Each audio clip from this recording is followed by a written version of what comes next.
নিজের মতো করে বাঁচো। কারো কাছে তুমি জঘন্য, কারো কাছে তুমি নগণ্য, আবার কারো কাছে তার সবটুকুই তুমি, তার সবটা জুড়ে তুমি আছো। একটা কথা মনে রেখো, গাধার নাম ঘোড়া রাখলেও সে কিন্তু গাধা গাধায় থেকে যায়।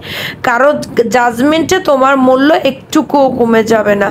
দিন শেষে তুমি তুমি, কারো কাছে তুমি নিজেকে প্রমাণ করতে যেও না। নিজেকে যদি প্রমাণ করতে যাও তাহলে দেখবে নিজের ভালো থাকাটাই আর হবে না। সবাই ভালো আছে কিন্তু দিন শেষে তুমি একাই রয়ে যাবে। হ্যালো এভরিওয়ান, আসসালামু আলাইকুম, কেমন আছেন সবাই? আজকে ব্লগটা আমি শুরু করছি দুপুর থেকে। দুপুরে রান্না প্রসেসিং ভিডিওটাও এখানে নাই, যাই হোক অনেকগুলো ক্লিপ কেটে গিয়েছে, এর জন্য আজকে ভিডিওটা 5 মিনিট 19 সেকেন্ডের, এর থেকেও কম টাইমের ভিডিও আমার হয়।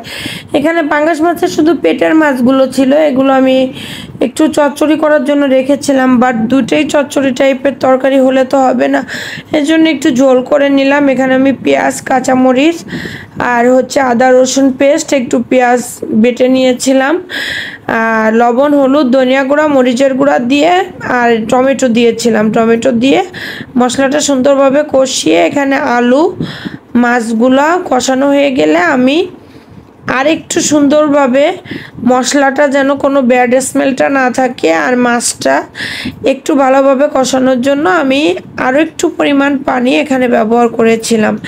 পানিটা দিয়ে দেওয়ার পর সেই পানিটা শুকিয়ে গেলে এখানে আমি ঝোলের পানি ব্যবহার করব। ঝোলের পানিটা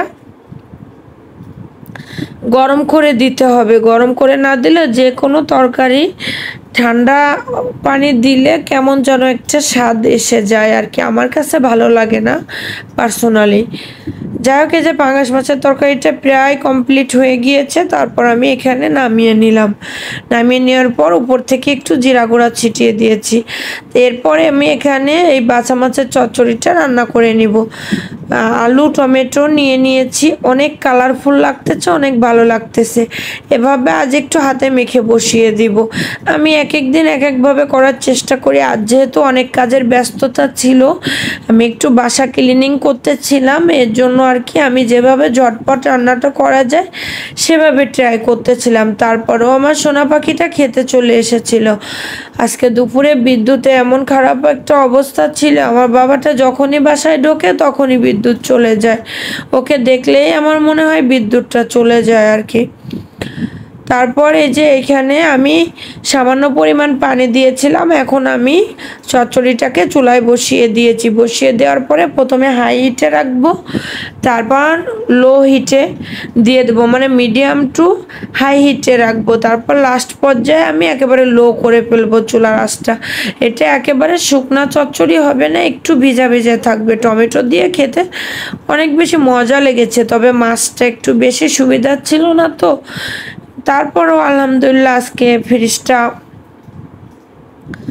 পরিষ্কার করে ফেলতে পারছি। পরিষ্কার বলতে কি, আর পাবদা মাছ আছে কিছু, 1 প্যাকেট পাবদা মাছ আছে। যাই হোক, এই যে মাস শেষে তো ফ্রিজও শেষ হবে, এটা তো স্বাভাবিক। তারপরেও আমার এখন 1 প্যাকেট মাছ আছে ফ্রিজে। সব কিছু মিলে আলহামদুলিল্লাহ পুরো মাছটা ভালোই কাটলো।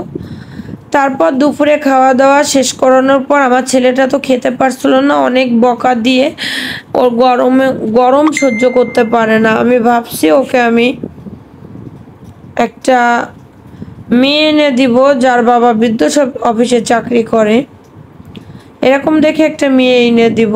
যাই হোক, ভিতরে একটা সাউন্ড আসলো, সাউন্ডটা আপনার ইসের থেকে ফেসবুকেরই একটা মেসেজ এসেছে হয়তো মেসেঞ্জারে, এটাই আর কি। প্লিজ সাউন্ডটা ইগনোর করবেন। তারপর আমি ভাবলাম যে আমার বাবাইটা তো খেতে পারলো না, দেখি আমি ওর জন্য একটু কিছু রুটি তৈরি করি। যদি রুটি খাই বাসায় এসে, আবার তো মেহমানকে দিয়ে দিতে হবে, এর জন্য আমি কিছু রুটি বানিয়ে নিলাম। এই যে এখানে মেহমানের খাবার রেডি, রাতের খাবার, চচ্চড়ি, মাছের তরকারি আর রুটি, 2 ভাগে 4টা করে রুটি দিয়েছি। আর এটা নাকি আমাদের পাশের বাসার এক প্রতিবেশী দিয়ে গিয়েছে আমার বাসায় যে মেহমান ছিল সে ঘুমিয়ে ঘুমিয়ে স্বপ্ন দেখেছে যে তাকে জর্দা দিয়ে গিয়েছে। জর্দাটা আসলে আমি এভাবে আজকে একটু বাড়ি তৈরি করে নেওয়ার চেষ্টা করেছি, ঝটপট মনে হইলো যে বিকালে নাস্তার জন্য একটু রেডি করি, তাই জর্দাতে তো মিষ্টি থাকে। আমি রোজার ঈদের সময় জর্দা মিক্স হালিম মিক্স দুটোই রেসিপি আমার চ্যানেলে আসছে 5 মাস 6 মাস আগের ভিডিওতে আর কি।